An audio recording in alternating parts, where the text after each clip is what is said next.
You're still... Oh, wait, no. I think we're good now. All right. Welcome back to another episode. Oh. Who is your daddy and what does he do? I already know your dad and I know what he does. He owns a grocery store. He runs a grocery store. He's a grocery man by trade, by profession, and by love.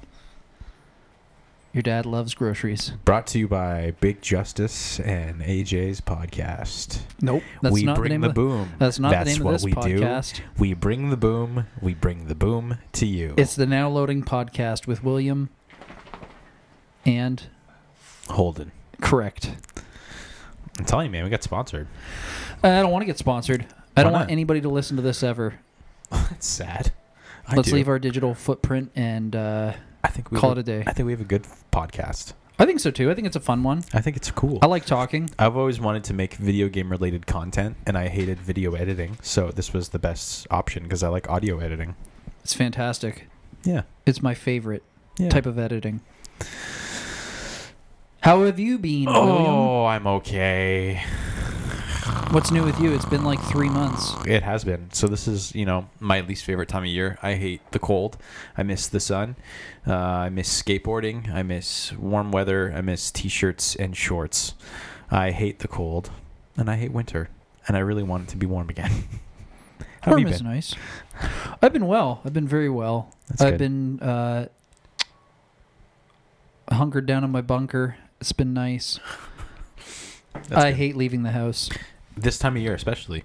Yeah, this time of year it's even worse. But yeah, leaving the house is not necessarily my favorite thing. But doing this is really fun. So this got me out of the house early this morning. You came and picked me up this morning at shortly after 8:30. We got some coffees. It's And demanding. here we are. You're so demanding. I'm not demanding. I just ask one thing: be on time. That's all. Be at my house on your day off at 8:30 in the morning and pick me up and drop me off. I'm not demanding at all. It's true. I'm not. I'm particular. So since we've been stuck in the house a lot lately, have you been playing anything? Have you picked up anything new? I have. I picked up a few things. Notable Oh, ones. wow. Very exciting. Shut up. My most notable ones are Trails Through Daybreak 2. Still trying to finish the first one. I'm really close, I think. I like it, and I'm excited for part 2, even though I heard it wasn't the greatest. I've also picked up a Togi 2 on the Xbox not too long ago. That was nice. Oh, Toki, the game with the ape? Nope. Otogi. I was cool because I was like actually looking for that game, and I was like, I'll go to Game Cycle. I bet they don't have it, but I'll go. And they did have it. And I was like, whoa, I haven't gone out with thinking with a game in mind and actually found it in a while. So That's that was incredible. Nice. Yeah, it felt nice. Outside of that, not too much. I did pick up a PC like a month or two ago, and I've been playing so many games on that. I just watched the Fallout TV show with my girlfriend, and I was in a bit of a Fallout mood, so I played through Fallout 3, and I finished that. That was cool. I haven't played that since high school, probably. I played through Ys 1, and I finished it. First time I ever played that game. It was cool. I enjoyed it, and I'm going to play through Ys 2 at some point as well. And then I beat something else. What was it? I beat Fallout 3, Ys 1. I swear there was another game. I don't know. I can't remember right now. But I'm playing through Ys 7 right now. Well, you're a busy little beaver, aren't you? Yeah, it's really nice actually playing games on PC because then I sometimes will watch Twitch games. So I have like a second monitor and I'll like put something that I'm just... Oh, Pseudo Regalia. That's the other game I played on PC and beat. But anyways, I'll have like a Twitch stream going just there in the background. So that way when I'm grinding or doing something kind of boring and repetitive, I can just like watch a stream or listen to a stream while I'm playing my own game. I've streamed a little bit myself a few times. It's been fun. I stumbled across this guy. His name is New Saves on Twitch. He's pretty fun to watch on there. He plays some cool games. What does he play? Well, he played Pseudo Regalia first, which got me interested in it, and then he played through Onimusha, which was pretty cool because I haven't seen that game in a long time. But he's a nice guy, so check him out too if you're listening. Check him out. That's about it. What about you? Well, since you told me to condense my list from the last episode, I won't bore you or everyone else with all my pickups. But But I picked up a lot of really cool stuff lately. I got Suikoden 3 and Suikoden Tactics for PS2. Those are the last two that I needed in the franchise. You got the DS one? Well, I don't have the DS one, but it's the only one I don't have. And I don't know if I necessarily need it. We'll see. Well, if you want a complete Suikoden collection, you need it. I suppose. I got Front Mission 3, which was pretty cool. That's sick. I want that. Got Earthbound again, which felt good. Oh, cool. I finally reacquired that. Got DuckTales 2. Got a couple other things there. Oh, I got Tactics Ogre, Cartia, Oh, right. Wild Arms finally, Nice. and some other games. But once again, I won't bore you all with everything that I got. I started playing Pokemon Pinball back in December. Yeah, you've been obsessed with that. Still going. I think I've got like 10 to 15 Pokemon left to complete the Pokedex. Nice. So when I first started playing it, I didn't really have a goal in mind. It was just kind of like pick up and play, have fun with it. Mm-hmm. But since I've gotten so far or so close to the end, I'm kind of just going to keep playing until I've got all of them. Yeah. Then I'll put the game back in the box, stick it on the shelf, and call it a day. I beat DuckTales 2 recently, which was kind of a lackluster experience. Like, it was a fun game, but it was just, I told you this on the car ride to your place, but like 30 minutes to beat it. And it's a $400 game, so it's just kind of like $800 an hour for entertainment. It's not really worth it. Yeah. But no, I was going to play Path of Radiance. I recently upgraded my Path of Radiance. That was a game that I was going to play during the holiday season, whatever you want to call it, and I just didn't get around to playing. I kind of got lazy and didn't really feel like jumping into an RPG. Yeah. I probably will soon, but it's also my busiest time of year with like work and sales and whatnot.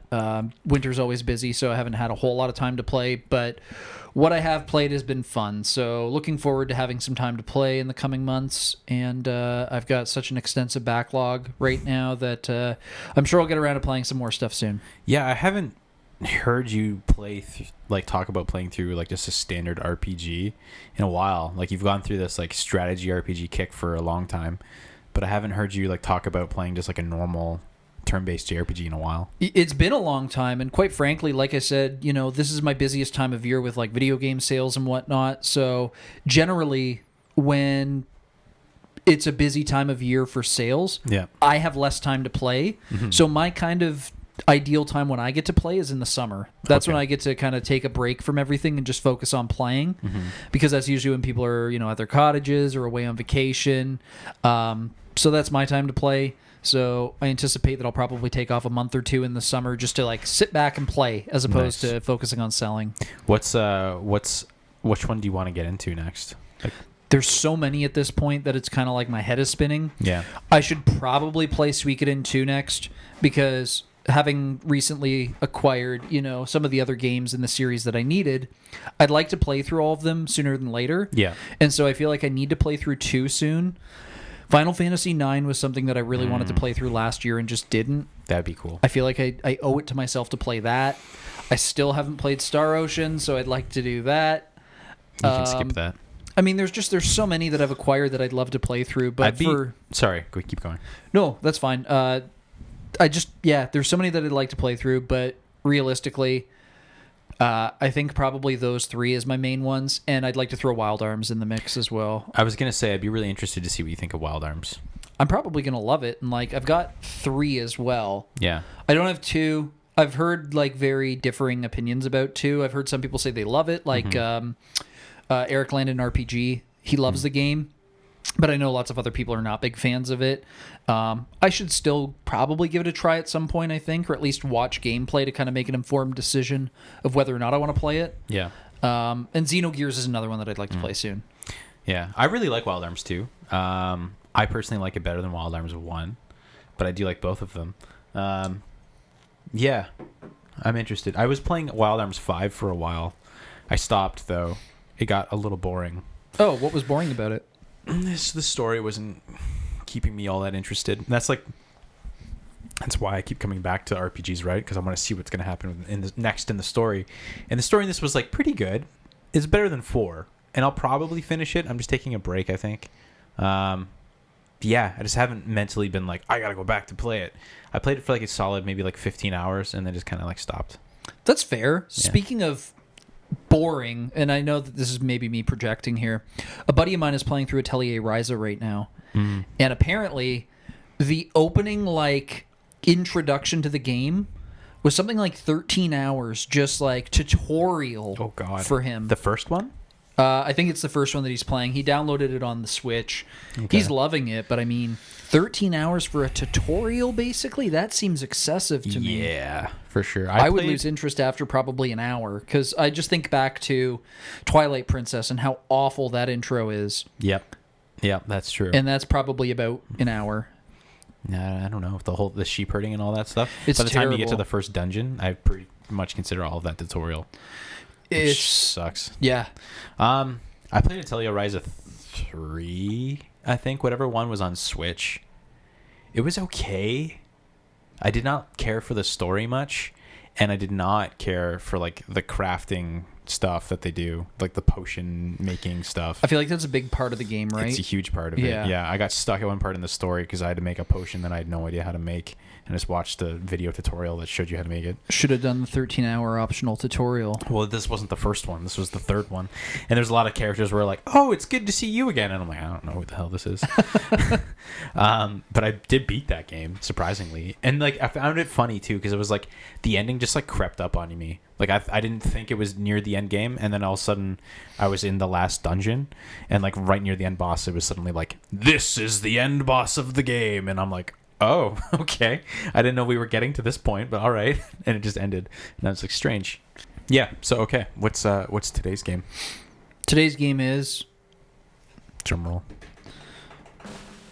I'll do a better one than that. Yeah. I think it's Final Fantasy VII. Yes. So we're just kind of like pulling a game out of our ass here. We didn't really plan much for this episode. I've only ever played Disc 2. That's not true. You finished this game. No, I couldn't get Disc 1 to work. You can get Disc 1 to work? So you started on Disc 2? Yeah. How did you do that? I don't know, man. Old technology or something. You just had to save on your memory card? That's right. Yeah. Final Fantasy VII. And it's a pretty small game. I don't think anyone's ever really played it. I mean, it did achieve greatest hits status, so some people played it. Yeah, but I don't think it's not that important. It definitely didn't do well in Japan. I mean, I think this is definitely a North American game, right? Yeah.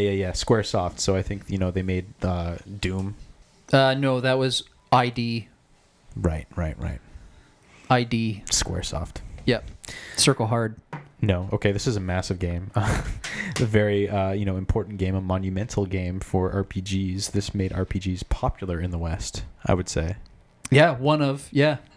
Like, the Super Nintendo and stuff, built it up, but this kind of cemented it. And this was also a big deal because this was the first time Final Fantasy went from Nintendo to another console. Correct. And I mean, this game has legacy status, much like Ocarina of Time, right? Where, action-adventure games kind of had a certain formula after Ocarina came out, and every game wanted to be like that. Yeah. I feel like the same is true of Final Fantasy VII. It really set the bar for how turn-based JRPGs should be. Yeah, everyone wanted to make their own Final Fantasy VII at this point. And I think that's why you suddenly saw this huge resurgence of RPGs for this console. But yeah, let's get into a little bit of the development here. Insert some really cool music here.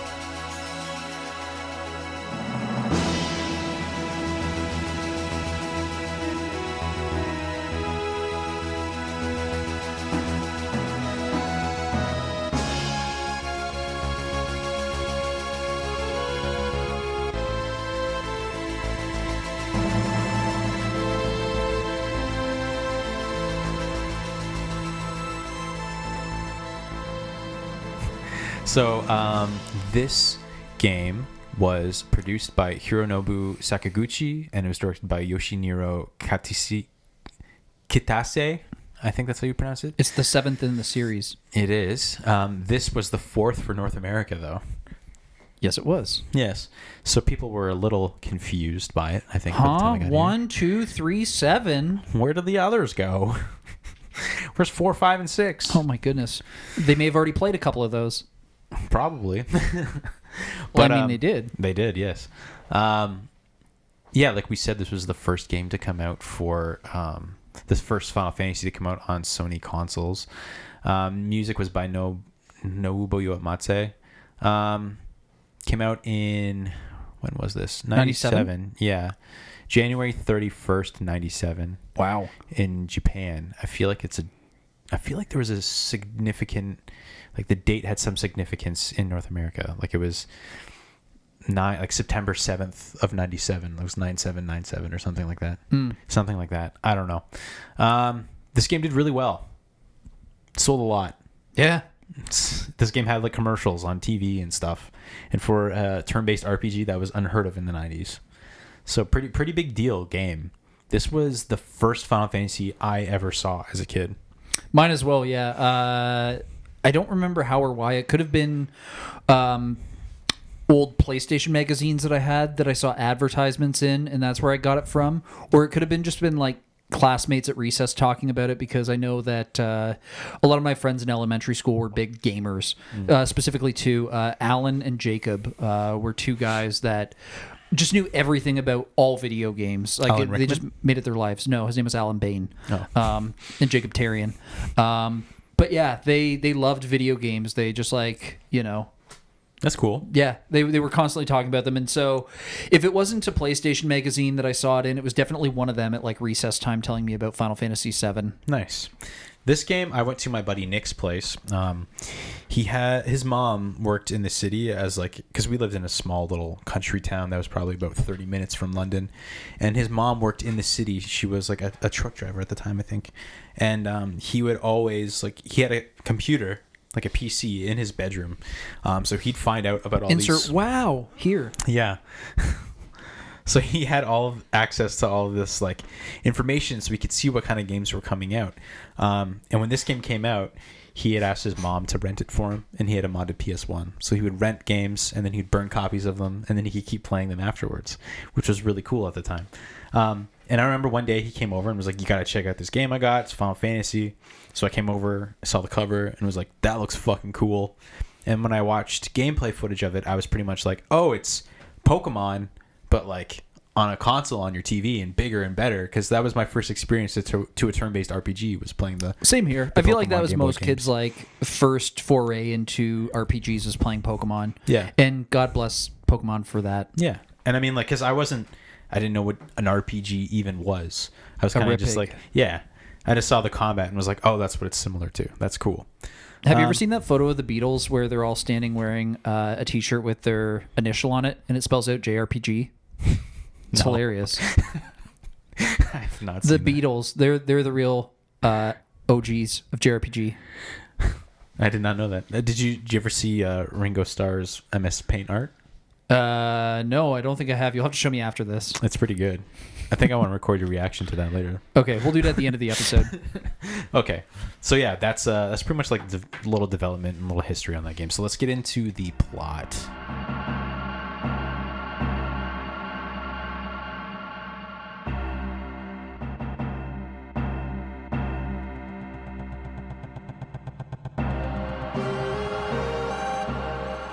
All right, so usually I like to try and, if we're doing a big episode like this, I'd take notes and do shit like that. But I just have the wiki pulled up, so I'm gonna try and read some of this. This is a lot though. That is a lot. Why don't you condense it? You know the game, so just. I'll try my best. It's kind of like there's this evil company called Shinra, and they are extracting energy from the earth to use as pretty much an energy source.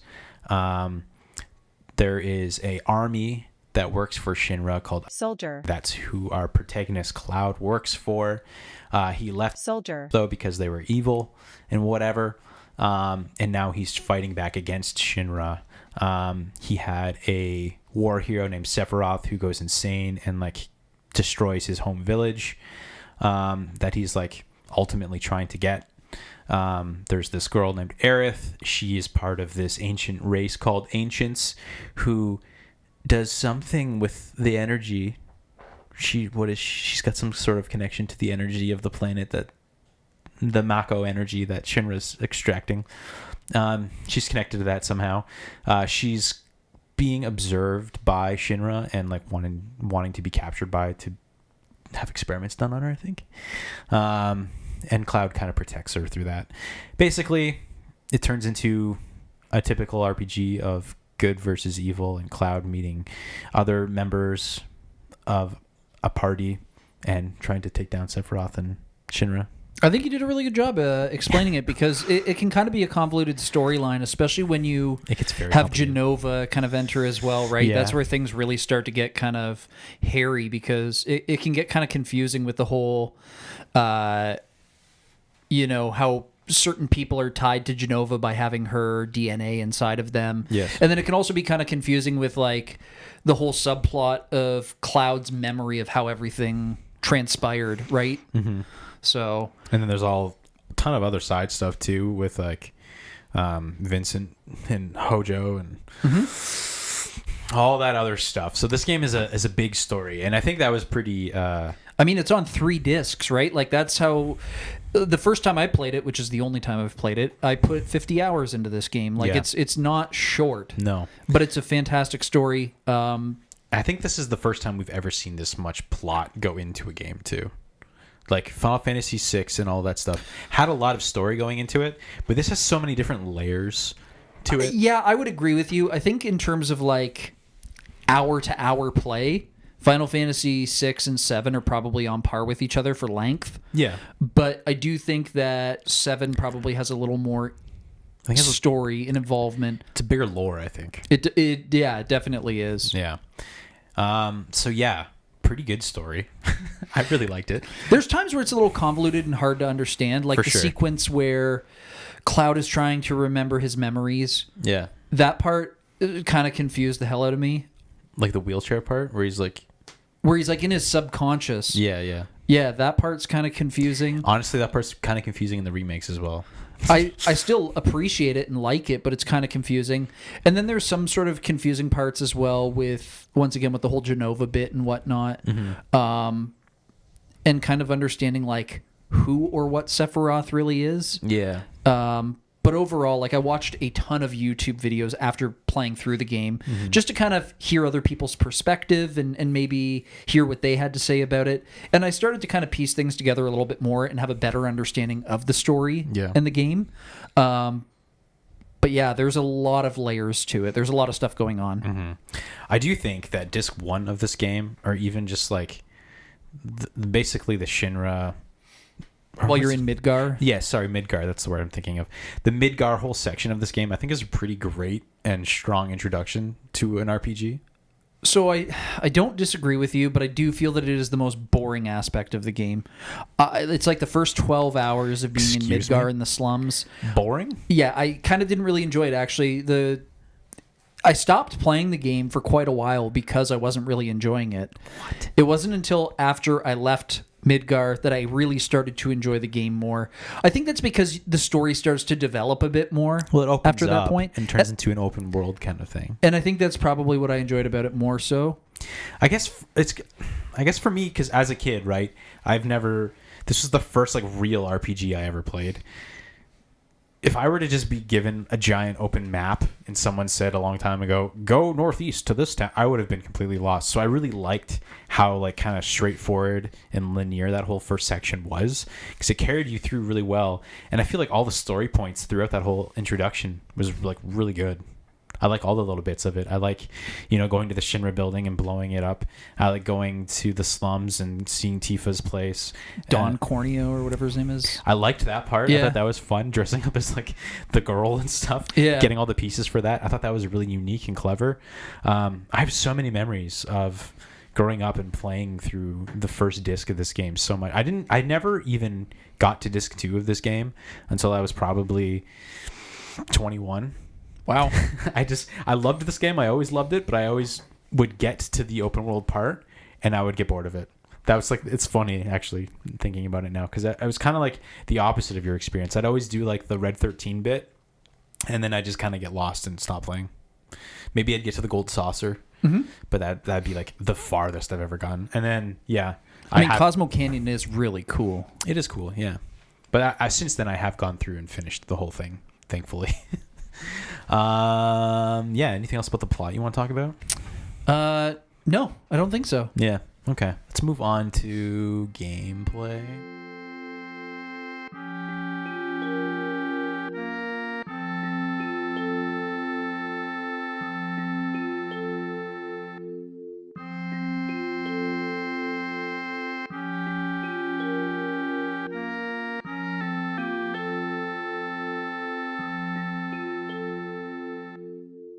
All right, so gameplay. This is just a, pretty standard turn-based JRPG. It has an ATB system.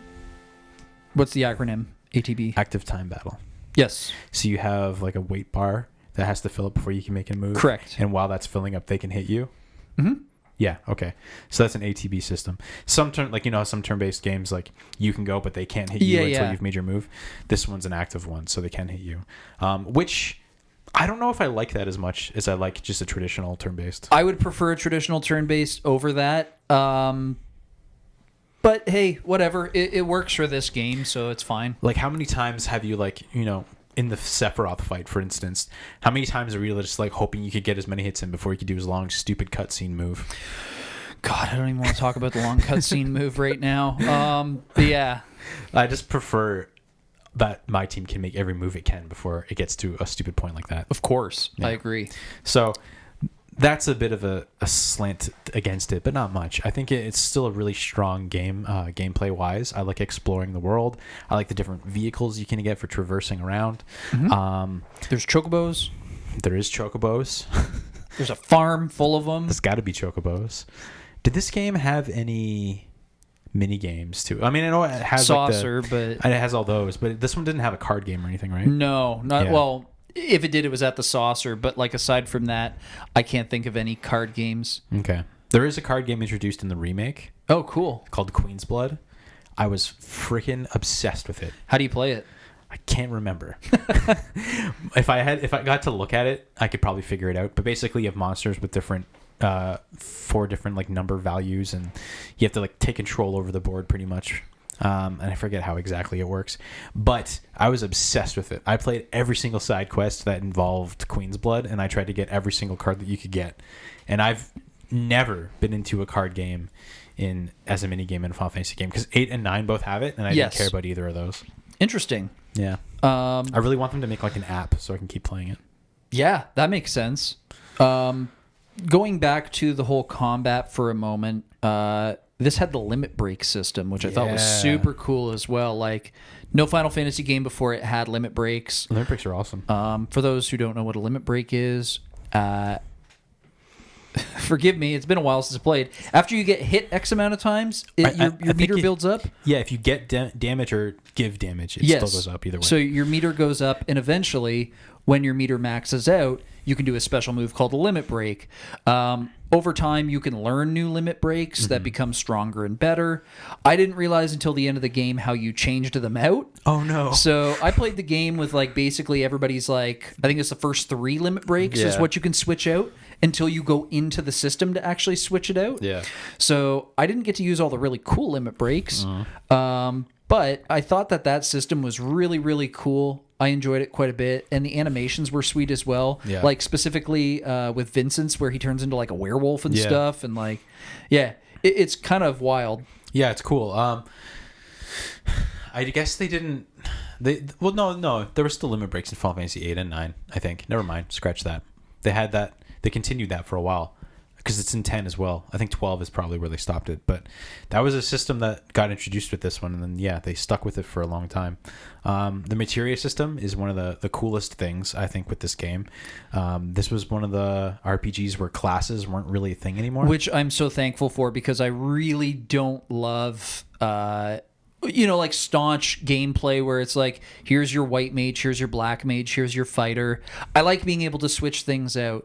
And so with the materia system, I could have Cloud as a healer versus a melee You have free reign. Yeah. Some characters, I think, base stats are more suited for certain things, and Of it course. becomes pretty obvious. Like, obviously, Aerith is the white mage or summoner. Everyone can summon, which is pretty cool. Yeah, and some really cool summons as well. Yeah. Who's your favorite? It's been so long that I can't really remember all of them. I like Bahamut. Yeah. He's always been my favorite summon. God, yeah, it's been too long. I can't remember all of them. Yeah. Yeah. But I appreciate how it was like kind of similar to the Esper system, right? Where it's just like over time you build up your meter, and then once your character reaches 100%, they learn the move indefinitely. You don't have to have the Esper attached to them anymore. And the same with materia, right? The cool thing is like you build up your materia and it kind of levels up. And once it's reached its max level, you don't have to keep it equipped to that same character anymore. You can move it to another character, or if you've got the duplicate materia attached, once it reaches like its max level, it produces another one. So you can have another one, and you can sell off that one for a ton of gil, or just equip it to another party member. So the materia system was super fun. It's a little bit cumbersome at first if you don't know what goes with what. It does a pretty good job of introducing you to it, though. It does, but there were still times where I was like, I don't really know like what two types of materia should go together. So that took a little bit of like time just trying to figure out. And I mean, maybe that's why my playthrough was 50 hours instead of like the 36 that I think online states it should be. I think it's like 40. Is it? Yeah, something like that. Unless you take your time with it, though. If you do the side stuff, it could easily take... I could see it going up to like 80 to 100 if you took your time. I really liked like stuff like the all materia. Yep. How suddenly you can equip that to attack, and then suddenly your lightning spell will hit everyone instead of just a single person. That was really cool. I really liked stuff like that.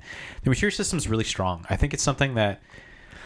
It's kind of a shame that it's only in this game. It'd be cool to see something similar like that in other ones, because other Final Fantasies don't have classes. Like Final Fantasy VIII, for instance, doesn't have classes, and the way it handles its magic is way, way, way worse than this game.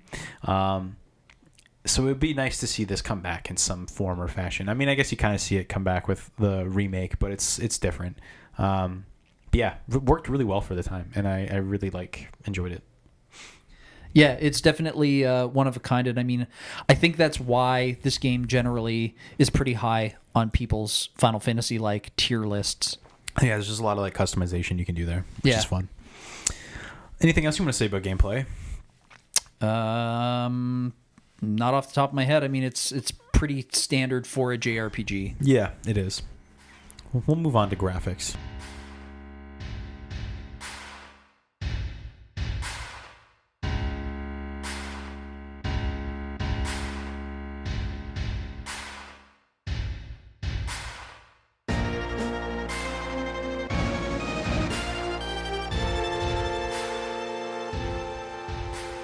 In 97, probably pretty groundbreaking. I mean, obviously, those early polygonal graphics are what they are today. I love them still. Do you? Yeah.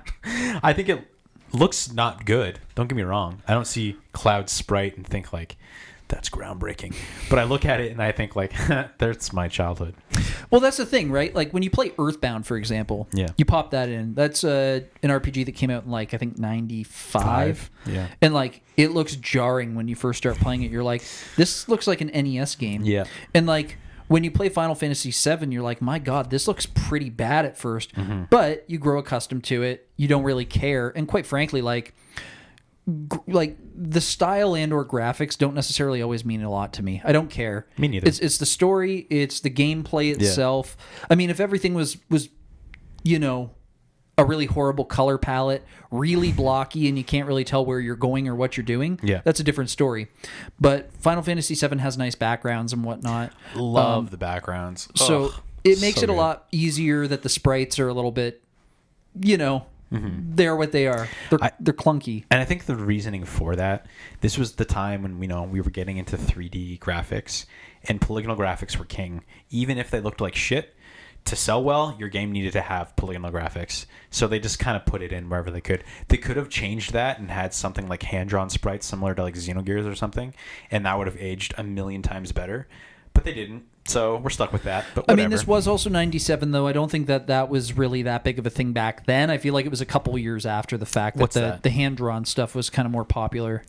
Yeah, I don't even think that ever really became popular. It's just kind of like an option that popped. Like Breath of Fire does it too. I think Valkyrie Profile does it as well. Yeah. And those games all look great nowadays. So, I mean, definitely could have benefited from that.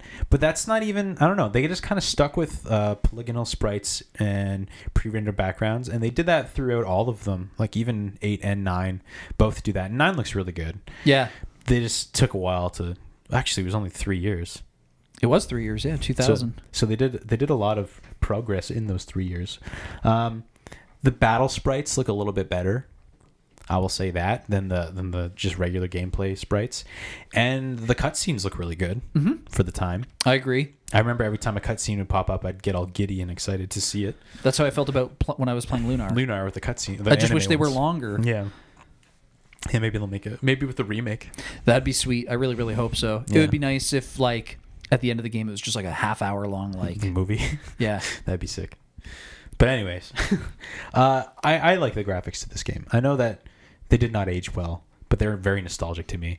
And I will say too, also, like, outside of just the gameplay visuals, like the actual artwork itself, and like, you know, the character portraits and stuff like that, still look very nice. It's stunning. I mean, looking at the artwork, like the box itself, or the main artwork to the game, like, yeah, it's sorry, just looking at the manual. Will pulled it out. Yeah, all of the artwork is super cool. Yeah, pretty blocky stuff, but cutting edge at the time, and some really great, nice, you know, pre-rendered backgrounds. I love the pre-rendered backgrounds. I love the pre-rendered backgrounds to this game. There's certain places, like in the slubs where you go to the honeybee place. I really love the way that level looks in the background there. I really like, you know, spots like the Shinra building or the Golden Saucer. I think they're really fun to look at. Oh yeah, I really like Wutai. Yeah. And the mountains there. So many iconic spots. Yeah. So yeah, that's the visuals. That's the visuals. Let's move on to the music.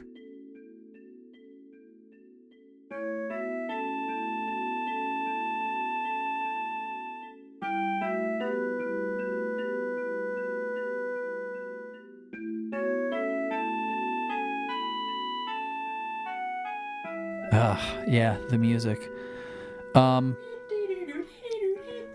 Probably one of the greatest soundtracks of all time. I mean, not It's up probably, it is. You know, it's one of the. It's not my favorite, but it's up there. Oh, I didn't say it was my favorite. It's just one of the. Yes, it is one of the. I would say for sure. It had the boss battle theme. Yeah. So funny you mentioned the boss battle theme. When I first started playing it, I was kind of turned off by the like pseudo electric guitar sounding music, and I was like, what the hell is this? I'm playing an RPG. Like, there should not be any sort of like electric guitar music. That's rocking, bro. And it was really funny because like after that boss fight, I was like, man, that was a rocking song. Yeah. I'm like, that was awesome. That really pumped me up. It's sick. And so it was just funny how my kind of like perception of the music had changed so quickly. Yeah. And the music just constantly gets stuck in my head. And going into places like, I think it's called the Forbidden Forest, like the music there is so eerie and creepy, and I love that. And then obviously Wutai's got my favorite piece of music in the game, I think. But there's just so many just like memorable little pieces of music. Even something as simple as going into like a shop, you know? It's very much like Earthbound. Like Earthbound's got different music for every place you go to, and so does Final Fantasy VII. Yeah. And it's very common that just like I'll be sitting at home doing something, and a little tidbit of a piece of music pops into my head from Final Fantasy VII, and I'm like, what song is that? And then I go onto YouTube, and I'm like going through the 106 different tracks from the game until I find which one it is. It's a great soundtrack, man. And I think this is a lot of it is thankful to the fact that they went to Sony and were on a disc-based console. Thanks again, Nintendo. Yeah, if this was on cartridge, it probably would have had a fraction of the amount of music on it. Yeah, and they said something like it was ridiculous. It was something like it would have taken 12 or 18 cartridges to have the entire game on it. Yeah, I don't know how much I believe that, but I don't know. I'm not a developer, but yeah, I mean, it would certainly be more than 3 discs. Yes. Yeah. So, I mean, Yeah, that would have sucked. Probably come in a binder. Could you imagine a binder full of cartridges for your game? What was I going to say? We're on the music still. Yeah. It's really good music. I don't know what else to say about it. This is Nobuo Uematsu kind of getting into his prime. I think the game that he made before this, I had mentioned it before in our SNES top tier list, was Front Mission Gun Hazard. I think he did music for that, and then he went into this. And you can tell, like, the vibes are very, very similar. And I just love it. I don't know. He's got really fun bass lines in this game. Can you click on his profile? I want to see what other soundtracks he's done. Oh, God. He's probably done so many. But yeah, let me find it. I'm curious because with the quality of output for this soundtrack, I'm sure that there's tons of other games that he's done that I'm not even aware of. Well, he did Square from 86 to 04. Oh, wow. That's a long time. And then he was a freelancer from 04 to now. So let's see. 3D World Runner, Rad Racer, Final Fantasies, like all the Final Fantasies.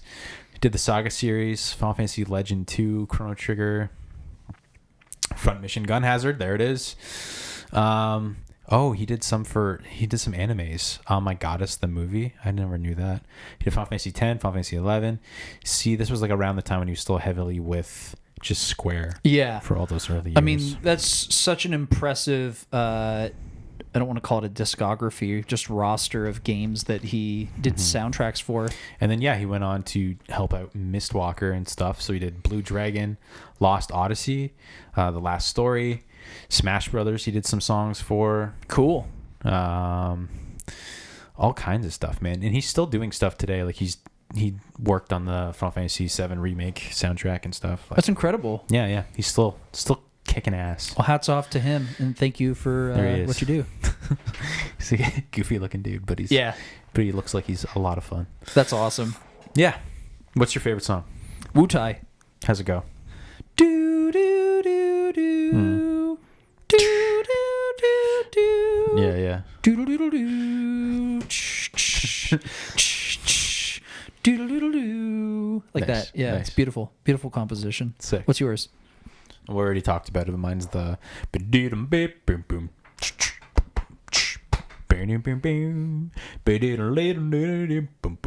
like that one. I don't know what it's called. I can't think of what it's called either. Like I said, there's over 100 tracks on YouTube for this game, so it takes a long time scrolling. YouTube is riddled with commercials now. There's like 3 commercials per video, so it takes a long time trying to find a specific track. It makes me think of just like the Shinra building and stuff. Yeah, or maybe the slums. I don't know. I think it's in the slums. I'm fairly certain. Yeah, such a good soundtrack. It is a good soundtrack. Okay, let's move on to what else is there? I mean, we haven't touched on characters really. We haven't touched on. I guess that's part of the plot.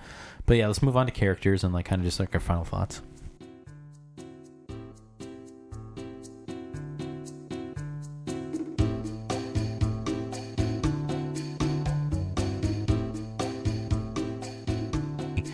Okay, so this part of the review here, we're going to get into a lot of the story and kind of end game stuff, and then just kind of our final thoughts on it. So what did you think about the story and the characters, like, overall? So character development in this game is great. You really start to care about characters early on. Once again, one of the first things in the game is the opening scene is you see Cloud with the rebel group going against Shinra Corporation. They're blowing up a sector of the facility or the Midgar area. The Shinra building. Yeah. And so immediately early on, you see that Cloud is, trying to kind of make up for his wrongdoings with Avalanche. He's a broody protagonist. And he's trying to do what he thinks is right. So early on, you meet a lot of characters. You meet Barrett, you meet Cloud, Tifa's in there as well. You meet all the other Avalanche guys, Jesse and Biggs and stuff like that. Yes. And it's very, very easy early on to start caring about these characters.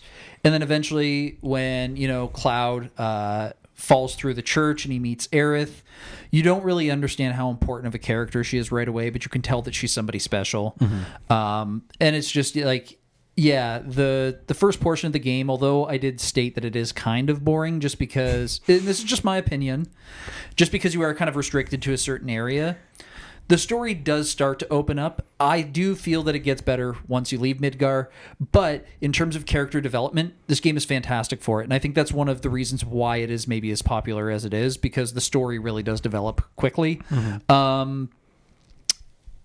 How do you feel about character development in the game? I love it. I think seeing the kind of love triangle between Aerith and Cloud and Tifa develop, and you kind of have like your option at favoring a certain one is pretty unique for the time. Seeing your relationship with Barrett grow from being like Barrett kind of doesn't like you at first. You're just kind of like this hired gun essentially to becoming like one of your best friends is really cool. Seeing that development. The optional side characters that you can get into your party, like Yuffie and Vincent, they're both very cool, and they have really cool stories on their own as well. Except for when Yuffie steals all your stuff and you don't really know what to do at first. Yeah, it's panic-inducing. It is. But yeah, it's not too hard to figure out what to do after that. But those are really great characters. I like Vincent's backstory. It's very good. His whole side game, I think, is actually pretty fun. Some people don't like it. I like it. Zack's backstory is really cool. Zack and Sephiroth. There's a whole bunch under the surface here, which you might not understand or fully get your first play around.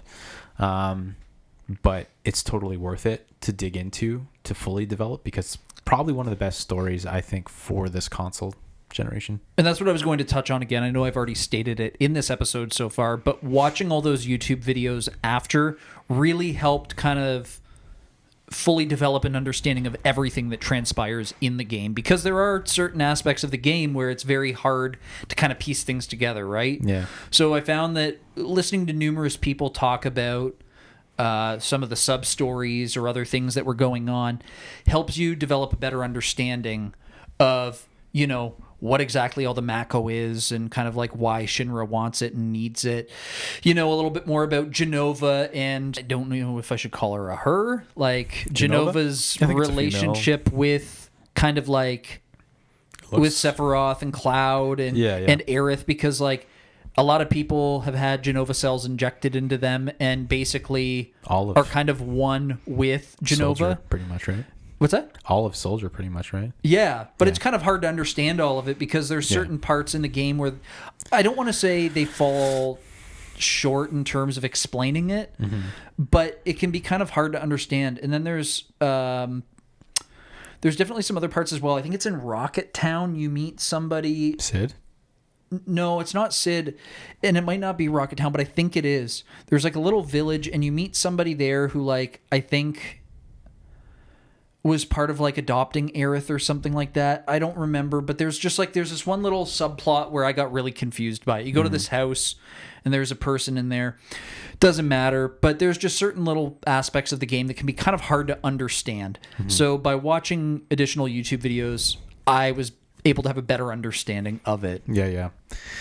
How menacing do they make Sephiroth seem in this game? Incredibly. Isn't it awesome? Yeah. I love the way Sephiroth is portrayed in this game. He's like one of the scariest villains. Kefka's really good too, don't get me wrong. I love Six and Kefka and that whole thing. This game is like on par, if not better than that in some aspects. And I think a part of it's to do with technology and stuff too. But like the first time when you're in the Shinra building and like you see, I forget what's his face, but he's like the Shinra leader and he's like dead on the desk with like the sword sticking out of his back and stuff. Yeah. Like I was so scared at that point. It almost turned into like a horror game at moments because of that. Well, I think the thing that's scary about Sephiroth is he almost seems otherworldly. Yes. As where Kefka is just... He's kind of otherworldly He's too. just like... insane. Yeah. He's like the Joker or something. Just wants to wreak havoc on everyone and wants to like watch the world burn. Yeah. As where Sephiroth is just like kind of sleek. He's, you know, sly. He's meticulous. Yeah. Smart. And just kind of scary as where, Kefka's just brutal. And then, you know, bringing that to the big twist of the game, the big scene. What did you think of that? Was that when Cloud and Sephiroth make out? Yeah. It was fine. How'd that make you feel? It wasn't how I'd end the game, but it was fine. No. The Aerith death. What did you think of that? It killed me. I remember when I was playing through the game, and you and I were doing something. I don't know what. We were hanging out, and I was telling you about like my party members. Yeah. How I had I think it was Red 13, Cloud, and Aerith, and you're like, "Ooh, you might want to take her out of your party." Did I say that? Yeah, and I'm like, "Why?" And you're like, "Well, you just might want to take her out of your party. She might not be there for long." And I'm like, Did I ruin it for you? Well, you didn't ruin it for me. I kind of knew what was going on. Oh, I didn't know. Yeah. So I don't remember. I hated that part just Yeah. because I'd invested so much time and I like was just trying to warn you, man. emotions into Aerith and her Yeah. story.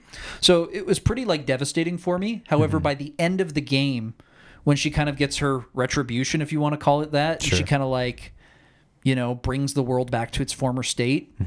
I felt good Yeah. knowing that Aerith didn't die in vain. But yeah, absolutely like gut wrenching. Yeah, that whole witnessing scene. that. When you hear like her theme kick in too, you see the materia bouncing down. Yeah, It's very sad. it is very sad. Yeah. I remember being a kid watching that scene for the first time. So like my buddy that I was telling you about earlier who had this before me, Nick, I used to go to his house and just like we'd have sleepovers and play video games till like 4 or 5 in the morning, like every weekend. And that weekend we were playing this and he got to that point and I remember just being so shocked. This was like the first time that like a main character that was like a good character died in a game for me. I mean, because like yes, this happens in like Final Fantasy 2 or 4, for instance, but it kind of gets like overdone a little bit. There's like good characters dying, especially all the time. in 4. Yeah, right. Oh my god, It happens so much. Whereas like they still do it in this, but it's a lot more subtle and it's a lot more impactful because of that, I think. Oh, it absolutely is.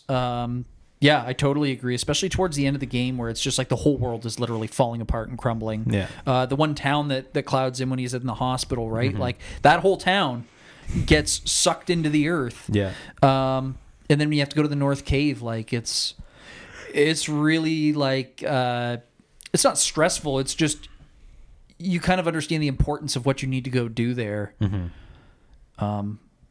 Yeah, I guess it's just emotional, right? Yeah. No. It's a good game. It's a solid game. I love the story. The development's all really great. If you've never played Final Fantasy VII and you're into RPGs, this is kind of like one of the obvious ones to get into. I think we should probably talk about just very briefly about the remake and how the remake varies in combat style. It does. You should probably talk about that because you've played it, I've not. But I know that it may not appeal to some people, but it may appeal to others. Well, the remake's really good at bringing this story to a modern audience. A lot of kids nowadays probably would have zero interest in playing something like this. Like the same as me during these days would have no interest in playing the NES games. I love the remakes personally. The combat is different though. It's an action RPG, so it's not turn-based anymore. Lame.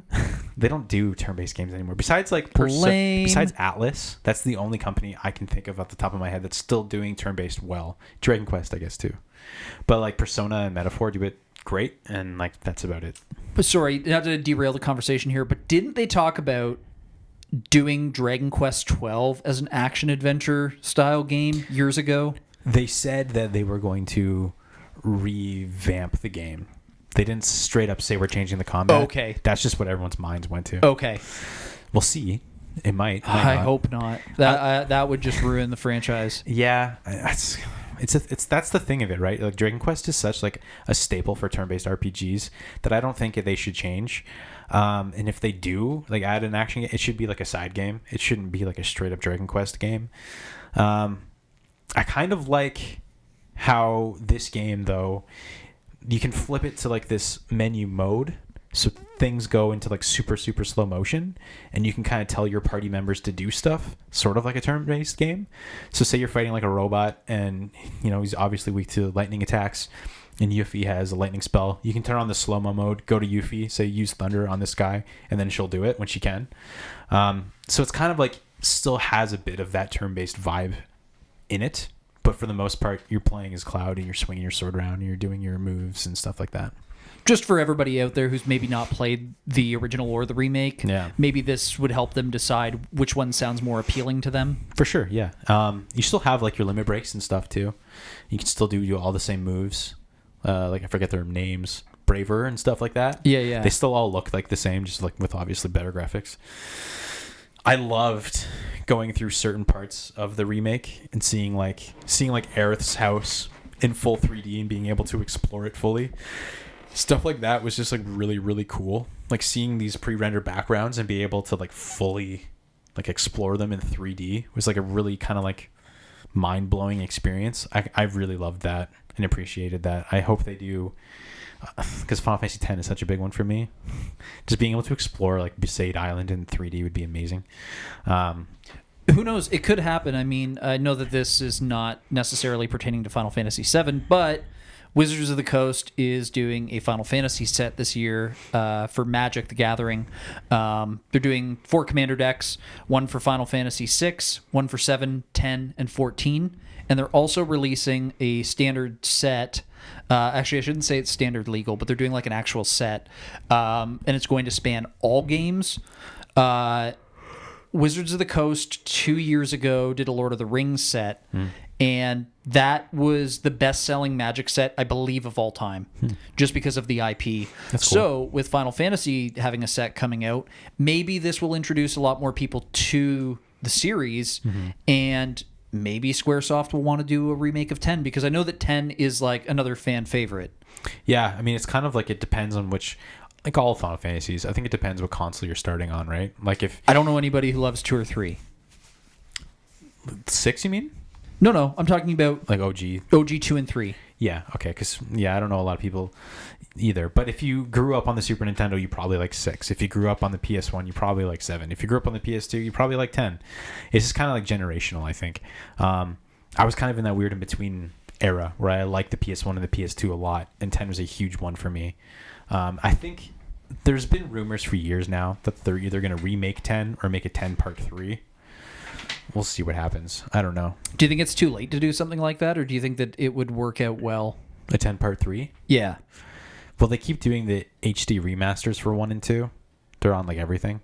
So I think like it wouldn't be too out of the realm of possibilities. I think I would rather see a remake first, just to kind of like get revamped and re-excited about it, and then have like theories about what a 3 could be, similarly to this. But at the same time, I don't think they would ever... I think it would be... like I think we're like 10 years out from that, honestly. Because by the time Part 3 comes out, like it's going to be forever. You know, it'd be really cool if they do a Part 3 of 10, would be like having a Moogle that's kind of like Jar Jar. Why would that be cool? I just think it would be neat. There's no Moogles in 10. Oh, that's disappointing. I've never played 10, but... Oh, wait. Is there? I don't think there is. No, there is. There is. Never mind. Okay. Well, yeah. Let's have a Jar Jar Moogle. Come on, Squaresoft or Square Enix. You can do it. Yeah. 10-2 was pretty goofy. So, I mean, if they were to do like a remake of the whole thing, I kind of want them to change 10-2 a bit. But it's... I have a different love for 10-2. And we're not talking about 10. But anyways, you've never played any of the other games related to 7, right? No, I've not played Crisis Core. I've not played... what's the other one that came out on the Switch? On the Switch? Yeah, they did like a Final Fantasy VII... Maybe it is just another Crisis Core, actually. They remade Crisis Core, yeah. Okay, yeah. So I've never played those. I've not played the Dirge of Cerberus. I've not played the remake. I think that's pretty well all of them. There's the movie, too. I've not watched Advent Children or anything like that. And there's Ever Crisis, too. Yeah, so I've not played anything else. It's not that I haven't wanted to. I just... Do you ever think you will? Likely. I feel like, if anything, like I had the Crisis Core remake for the Switch. I bought it, and I had every intention of playing it, but it was just like time. Yeah. You know? So if anything, I feel like that's the one I'd probably want to play the most, just because I think the story sounds very intriguing, of kind of understanding more of Zack's backstory and Sephiroth there. I don't think that Dirge of Cerberus is a game that's necessarily up my alley. It could be. And I definitely don't have any interest in the Final Fantasy VII Remake. It's just not my style of RPG. I don't like action combat. It's not my thing. You've barely played action combat games. I just don't like it. I've tried it, and I don't like it. I'm not saying that... I may not like it in the future. I may like it in the future, but for the time being, I don't have any interest in it. Well, that's a shame. It is a shame. Personally, I love the 7 remakes. There's this whole thing with Part 2 of the remake where everyone was saying that they're going to change the story.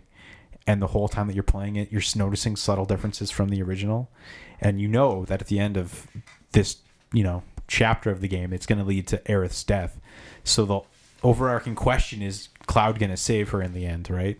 And I really, really liked that. I thought it was so cool bringing like this breath of fresh air into this game that I've known since 97. It would ruin the whole story. Well, they could change the story, make it something different. Then it wouldn't be Final Fantasy VII Remake. It'd be Final Fantasy VII Reimagined. Here's a new storyline. Well, part 1 is remake. Part 2 is rebirth. Which, again, another reason why people thought they were going to change it, because it's a rebirth of the story, right? Sure. I don't know. I really liked that. I thought it was interesting because the whole time I was kind of like on the edge of my seat being like, because there's another part too where they're kind of leading to a fact that like Tifa might die. And there's this whole scene where she's like almost dead. I'd be okay with that. No, I was freaking out. I was so upset. I was like, do not fucking kill her. Do not do this to me. They didn't, for anyone wondering. She's still alive. And like, fuck it. Skip ahead if you don't want spoilers for part 2 of the remake. Aerith does still die. But the whole... the whole thing where it's like in his mind, it's like... I don't know. It almost does like a multiverse sort of thing at the end, which gets a little confusing. Because it's like Cloud can still see Aerith, but everyone else, like, she's dead to them. And is that similarly to the original? I can't fully remember, but I don't think Cloud still sees her or anything, right? No, I don't think so. Yeah, so it's kind of unique to this, I think. It'll be interesting to see where it goes. But anyways, I would say you should give Crisis Core a go. I think it's a fun game. I think you should give Crisis Core a go. I've played it so many times. Well, I think you should play it again. I did when the remake came out. I think you should play it again. No. And again. I have so many and other again. Games. You would like it. You would like it if I played it. I would. Yeah, I know. I like Dirge of Cerberus too. You ever gonna watch the movie? Nope. Advent Children?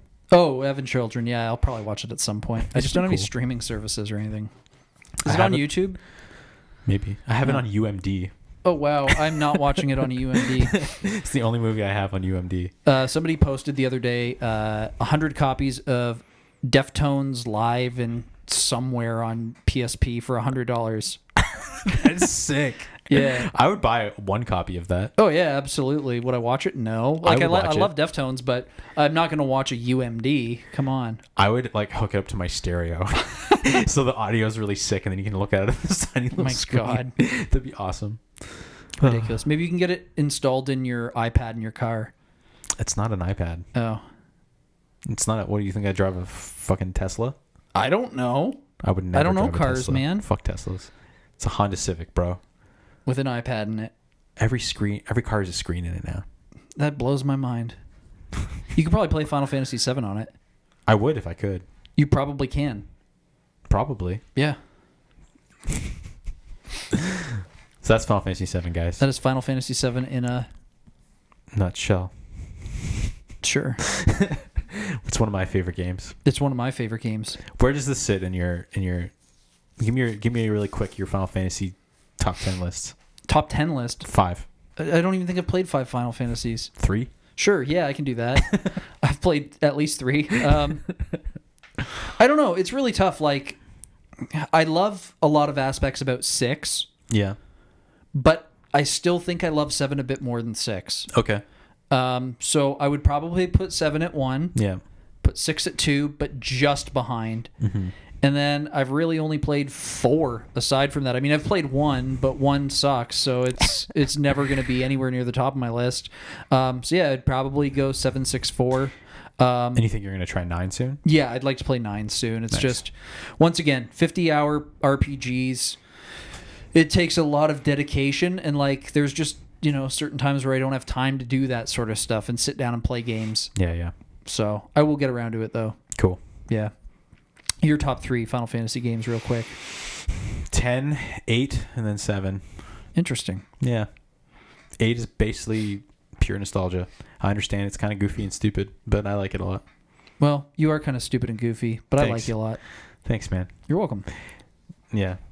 So that was a funny thing, too. When I first saw this game, I didn't know how to read the Roman numerals, so I just knew this game as Final Fantasy. So after I saw my friend play this, and then I went home and I went to my parents and I said, Mom, Dad, I need Final Fantasy. Please get me Final Fantasy. Christmas came around and they got me Final Fantasy, but it was Final Fantasy 8. Womp. Yeah, most of the time. And I would Do you still resent your parents for that? No, because I grew to love Final Fantasy 8. I played it so much as a kid, and I love that game now. I feel like a therapist right now. Yeah, I know. I think the draw system sucks, and the junction system's stupid, but I love the music, I love the characters, and I love the story. And you hate the card game. I don't hate the card game. It's just not my favorite. It's my second favorite, I guess. I liked it better than 9's. Yeah. There we go. What's the next game? Geez, I don't really know. Or do you want me to pick? Yeah, you could pick Pokemon Pinball. No. What is there to say about Pokemon? There's You hit the ball 151 and you get the Pokemon that you need to catch. And you flip the flipper. You sound like Bill Cosby. Goobly gobble goo. Catch the Pikachu. Where's my Pikachu, eh? No. I don't know. Honestly, I need to play some more stuff in the coming weeks. Maybe after I play Wild Arms, we'll do that. Yeah. I haven't finished Wild Arms. Oh. Get on it, Lazy Bones. I've only played a bit of one. Well, we need to do an episode before you finish Wild Arms 1. Okay. I don't know. You ever played B-Movie, the game? Maybe You we like should. jazz? Maybe we should do Symphony of the Night finally. Yeah.